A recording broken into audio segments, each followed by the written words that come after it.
নমস্কার সকল চাকরি প্রার্থীদেরকে প্রত্যেকে জানাচ্ছি স্বাগতম তোমাদের ইউটিউব চ্যানেল ডব্লিউবি জব রিপোর্টে। তোমাদের জন্য নিয়ে চলে এলাম নতুন একটি বিজ্ঞপ্তি, যেখানে তোমরা অ্যাপ্লিকেশন করে নিতে পারলে অ্যাপ্লিকেশন করলেই তোমরা এই চাকরিটি পেয়ে যেতে পারো। পুরো বিস্তারিতভাবে ভিডিওর মাধ্যমে জানাবো। ভিডিওটি প্রথম থেকে লাস্ট পর্যন্ত প্রত্যেকে দেখার অনুরোধ রইল। সম্পূর্ণ বিস্তারিতভাবে জানাবো ভিডিওর মাধ্যমে, দেখতে থাকো। তো প্রথমে যে আমরা অ্যাপ্লিকেশন ফর্মটা নিয়ে এসেছি, যেখানে অ্যাপ্লিকেশন করার জন্য তোমাদের প্রথমে তো কি করতে হবে, প্রথম তো প্রিন্ট আউট বার করে নিতে হবে। কি প্রিন্ট আউট বার করে নিতে হবে? নোটিশটা ডাউনলোড করার পরে ফর্মটা প্রিন্ট আউট বার করে নিতে হবে। এবার কিভাবে আবেদন করবে দেখো, এখানে আবেদন করার জন্য এখানে বলা হচ্ছে প্রথমে application for engagement as should be given as per the following format, মানে ফর্মেট হিসেবে চলতে হবে আপনাদেরকে। প্রথমে সেলফ অ্যাটেস্টেড ছবি of the candidate to fix here, মানে এই মাঝখানে মিডল পয়েন্টে রয়েছে ছবিটা দিতে হবে। এবার 1 থেকে রয়েছে 10 পর্যন্ত অপশন। প্রথম নাম দিতে হবে, যিনি আবেদন করেছেন তার নাম এখানে দিয়ে দেবে, বাবার নাম, আর যদি মহিলা হয়ে থাকে অন্তত তাদের হাজবেন্ড নাম লিখবে। Date of birth, date of birth যাওয়ার সময় self attested copy, xerox copy লাগবে আবেদন করার সময়। সাথে পার্মানেন্ট অ্যাড্রেস এবং কমিউনিকেশন অ্যাড্রেস, যদি সেম থাকে সেম বসাবেন দুটো, যদি আলাদা আলাদা থাকে আলাদা আলাদা বসিয়ে দেবেন। ন্যাশনালিটি বসিয়ে দেবেন, ম্যারিটাল স্ট্যাটাস, রিলিজিয়ন, তারপরে কাস্ট।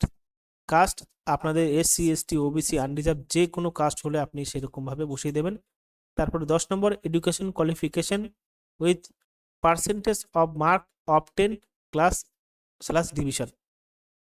এবার এইটা বসাতে হবে, মানে এই যে একটা খোপটা দেখতে পাচ্ছ, এই বক্সটা বসাতে হবে মাধ্যমিক পাস থেকে শুরু করে পোস্ট গ্রাজুয়েশন পর্যন্ত। এবার এখানে পার্সোনাল ইন্ডিয়ান রেলওয়ে যদি রিটায়ারমেন্ট পার্সন হয়ে থাকে এটা বসাতে হবে।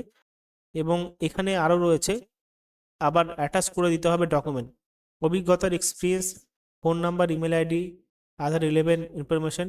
ডিক্লারেশনটা ভালো মতন পড়বেন এই প্রথম থেকে লাস্ট পর্যন্ত, ডেট প্লেস দিয়ে আবেদন করে দেবেন।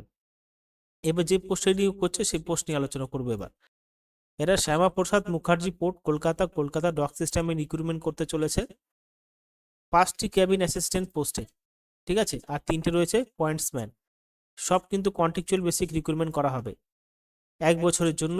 62 বছরের মধ্যে অ্যাপ্লিকেশন করতে পারবেন, যদি বয়স হয় তাদের 1/12/2025 মধ্যে। 40,000 টাকা বেতন, ভারতীয় নাগরিক হতে হবে, শুধুমাত্র মাধ্যমিক পাশে আবেদন করতে পারবেন। কারা? SR train clerk, head train clerk, chief train clerk এবং ইন্ডিয়ান রেলওয়ে 10% অ্যাপ্লিকেশন করতে পারবেন এবং অভিজ্ঞতা থাকতে হবে। কি কি কাজ করতে হবে এখানে এ থেকে জি পর্যন্ত বলা আছে। দ্বিতীয় যেটা রয়েছে সেটা হলো পয়েন্টসম্যান। এখানে 1 বছর কন্ট্রাকচুয়াল রিক্রুটমেন্ট করা হবে, 62 বছরের মধ্যে অ্যাপ্লিকেশন করতে পারবে, 35,000 টাকা বেতন দেওয়া হবে, ইন্ডিয়ান সিটিজেন হতে হবে, মাধ্যমিক পাশে আবেদন করতে পারবেন। এখানেও বলা হচ্ছে রিটার যারা পয়েন্টসম্যান এ token porter from Indian railway থেকে আছেন তারা অ্যাপ্লিকেশন করতে পারবেন। কি কি কাজ করতে হবে এ থেকে বি পর্যন্ত রয়েছে। এবার দেখুন, এখানে আবেদন করার জন্য 29/1/2026 পর্যন্ত অ্যাপ্লিকেশনটি চালাতে পারবেন, অ্যাপ্লিকেশনটা ফর্ম ফিল আপ করে এখানে এই পোস্টের মাধ্যমে পাঠাতে হবে। কি কি ডকুমেন্ট পাঠাতে হবে? প্রুফ, বার্থ সার্টিফিকেট বা মাধ্যমিকের admit card, education professional qualification certificate, অভিজ্ঞতা service certificate, pension payment order, দুটো রিসেন্ট পাসপোর্ট সাইজের ছবি এবং ভোটার আইডেন্টি কার্ড জন্য voter card, PAN card, passport, driving licence যে কোনো একটা অরিজিনাল দেখাতে হবে।